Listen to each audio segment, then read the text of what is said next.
नमस्कार। ये साधारण निर्वाचन रे देशवासी एवं ओडिशावासी जो मत प्रदान करिसेंती ताहा आज प्रकाश पाइछि एवं ए जनमत को आमे नम्रतार सह स्वीकार करूछु।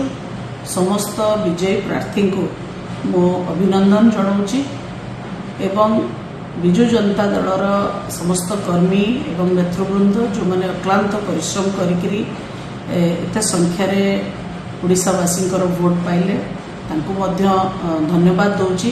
विशेष भाव में बालेश्वर लोकसभा क्षेत्र में समस्त कर्मी एवं विजु जनता दल परिवार समस्त सदस्य समस्त जो अहरह परिश्रम करथिले ताकू मो सेमानंकु धन्यवाद जनाऊछि।